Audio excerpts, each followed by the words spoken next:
Good morning friends. आज मैं class 10th math का लेसन 7.2 निर्देशांक ज्यामिति के क्वेश्चन नंबर 7 एक्सरसाइज का लेके आया हूं। इसमें क्या दिया है, बिंदु ए के निर्देशांक ज्ञात कीजिए जहां ए बी एक वृत्त का व्यास है जिसका केंद्र O जिसका केंद्र 2-3 है तथा बी के निर्देशांक 1 और 4 दिया हुआ है। तो दोस्तों मैंने पहले से फिगर बना लिया। O केंद्र वाला एक वृत्त है जिसका केंद्र का जो है निर्देशांक 2 और -3 दिया हुआ है। ए के निर्देशांक नहीं दिए हुए हैं, हमको ए का ज्ञात करना है जिसका मैंने x और y मान लिया और यहाँ पे बी के निर्देशांक दिए हैं 1 और 4। ठीक है, तो आप दोस्त ये देख लीजिए, जब AB का मध्य बिंदु B है, यहाँ पे AB का मध्य बिंदु B है, तो हम यहाँ पे क्या दिया है हमारा, यहाँ पे x और y का मान हमारा दे दिया है। ठीक है, अब आप इसको है ना x1 और y1 मान लीजिए, x1 और y1। ठीक है, अब यहाँ पे हमारा क्या है, यहाँ पे हमारा सूत्र में भी आएगा, तो इसको एक काम करिए, इसको मान लीजिए हमारा P और Q मान लीजिए। ठीक है, निर्देशांक P Q मान लेते हैं। ठीक है, अब इसका जो इसका निर्देशांक हम P Q मान लेते हैं क्योंकि हमारे सूत्र में x आएगा। ठीक है, P Q मान लिए। ठीक, अब हमको क्या ज्ञात करना है, हमको A के निर्देशांक ज्ञात करना है। ठीक है, तो हमने यहाँ पे सबसे पहले क्या किया, माना हमने x की जगह P माना है, y की जगह Q माना A के निर्देशांक, एक काम करिए आप A के निर्देशांक लिखते हैं। A के निर्देशांक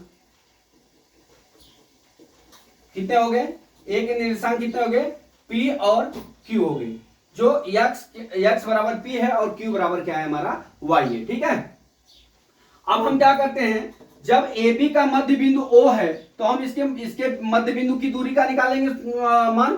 ठीक है, तो अब हमारा देख लीजिए, ये x1 बटा, अब यहाँ पे सूत्र क्या होता है, जब मध्य बिंदु निकालते हैं तो एक सूत्र होता है हमारा, मध्य बिंदु बराबर, एक उदाहरण दे रहा हूं आपको, जैसे मान लीजिए पूरी दूरी 8 मीटर है तो इसका आधा कितना हो जाएगा, 4 मीटर हो जाएगा। उसी तरह से ये पूरी दूरी निकालना है अपने को, तो इतना प्लस इतना बटा 2 बराबर इसके हो जाएगा। ठीक है, क्योंकि ये इसके भाग को बीच का निर्देशांक है। ठीक है, केंद्र का। तब हम क्या करते हैं, मध्य बिंदु निकाल लेते हैं। इसका सूत्र क्या होता है, एक सूत्र होता है हमारा x1 plus x2 divide by 2 होता है, और एक होता है y1 plus y2 divide by कितना होता है, 2 होता है। ठीक है, अब इसको ज्ञात करने के लिए हमको क्या करता है, P बराबर हमारा कितना हो जाएगा, x1। आप देख लीजिए यहाँ पे x1 का मान कितना हो जाएगा, यहाँ पे x1 का मान हमारा कितना हो जाएगा, P है, और x2 का मान कितना हमारा, x2 का मान हमारा कितना है, 1 है। ठीक है, अब हम हमारा क्या है, y2 का मान, y1 का मान हमारा क्या है, q है, और y2 का मान कितना हमारा 4 है। ठीक है, और x बराबर हमारा कितना दिया है, 2 दिया है, और y बराबर कितना दिया है, -3 के दिया है। ठीक है, इतना सवाल में दिया हुआ है।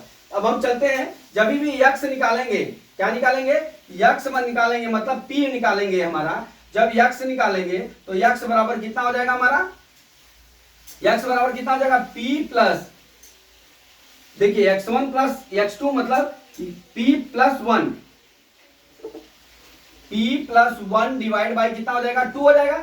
अब यहाँ पे देख लीजिए x का मान कितना हमारा दिया है, 2 दिया है, तो इसके बराबर हमने 2 ले लिया, 1 बटा, अब यहाँ पे क्या करते हैं, तिर्यक गुणा कर लेते हैं। क्या, तिर्यक गुणा करने पर, तिर्यक गुणा कर लीजिए। अब तिर्यक गुणा करेंगे तो p प्लस 1 बराबर कितना हो जाएगा, 4 जो हो जाएगा, ये यहां गुणा हो जाएगा, ये यहां गुणा हो जाएगा। अब हमारा क्या हो जाएगा, p बराबर 4 माइनस 1, p बराबर कितना हो गया, 3 हो गया। ठीक है, इतना हो गया।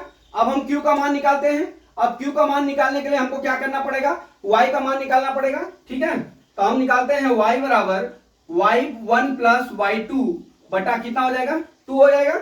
अब हमारा y का मान कितना दिया हुआ है, यहां लिखा हूं कितना, -3 बराबर y1 प्लस y2 मतलब q प्लस 4 डिवाइड बाई कितना हो जाएगा, 2 हो जाएगा। यहां पे भी तिर्यक गुणा कर लीजिए, यहां पे भी तिर्यक गुणा करने पर। ठीक है, गुणा करने पर अब हम तिर्यक गुणा कर लेते हैं, -6 बराबर q प्लस कितना हो गया, 4 हो गया। अब q बराबर कितना हो जाएगा, 6 प्लस माइनस, अब यहाँ पे देख लीजिए तो आप बोलेंगे डायरेक्ट लिख दिए बराबर, अब यहाँ पे है तो यह इधर आएगा, ये इसको मैं इधर ले लेता हूं, इसको इधर ले लेता हूं, तो -q बराबर कितना हो जाएगा, 4 प्लस 4, ये q इधर आएगा, या q बराबर कितना हो जाएगा हमारा, 1 मिनट अब हमारा क्यू है यहाँ पे, हम इसको इधर ले लेते हैं, तो क्यू बराबर कितना हो जाएगा हमारा 6 4 कितना हो जाएगा हमारा 10 हो जाएगा। कितना हो जाएगा 10 हो जाएगा। ठीक है, तीजा गुणा करिए तो कितना हो गया हमारा 10 हो गया। ठीक, -10 आएगा, -10 आया। ठीक है, अब हमारा जब P का मान 3 और Q का मान कितना आ गया हमारा -10 आ गया। ठीक है, अब इसको आप देख लीजिए, Q का मान जब -10 आ गया तो हमारा क्या हो गया, हमारा P का मान 3 है और Q का मान 10 है। तो हमने क्या किया यहाँ पे देख लीजिए आप, हमने P की जगह हमने Q माना, P का जगह हमने ये लिखा हुआ है, तो हमारा x y के निर्देशांक कितने 3 और -10 हो जाएंगे। कितना हो जाएंगे, ये के निर्देशांक 3 -10 हो जाएंगे। आप एक चीज याद रखना, x की जगह आप P माने हैं तो वही मान रखना, और Q की जगह -10 है तो वही रखना। ठीक है, अभी हम चलते हैं, एक बार आपको और वापिस समझाएंगे। ये क्या दिया है, बिंदु A के निर्देशांक ज्ञात कीजिए। ठीक है, जहां AB का वृत्त व्यास है, ठीक है, जिसका केंद्र 2 और 3 है, मैंने केंद्र 2 और 3 लिख लिया, -3। B के निर्देशांक 1 और 4 है। ठीक है, B के निर्देशांक 1 और 4 है। अब हमको A के निर्देशांक ज्ञात करना है, तो जब हमको ये सब दिया हुआ है तो इतना प्लस इतना बराबर इतने के हो जाएगा। ठीक है, तो हमने वही किया, ये बिंदु A इसका ज्ञात करना है, तो हमने इसको PQ मान लिया, क्योंकि हमारे सवाल में x1 x2 आते रहते हैं, इसलिए हमने P और Q मान लिया, x की जगह P और y की जगह हमने Q मान लिया। ठीक है, अब x1 बराबर P, x2 बराबर 1 हो गया, y1 बराबर Q हो गया, y2 बराबर 4 हो गया। ठीक है, अब हम इसके मध्य बिंदु के बीच की दूरी निकालते हैं, y बराबर कितना, x बराबर कितना होता है x1 plus x2 divide by 2, और y बराबर कितना होता है y1 प्लस y2 बराबर डिवाइड बाई 2। अब हम के दोनों को x1 x2 और y2 का करके हम x और y का मान हमने क्रमशः ज्ञात किया। यहाँ पे x बराबर p1 प्लस p बटा 2 हो गया, p1 प्लस p बटा 2।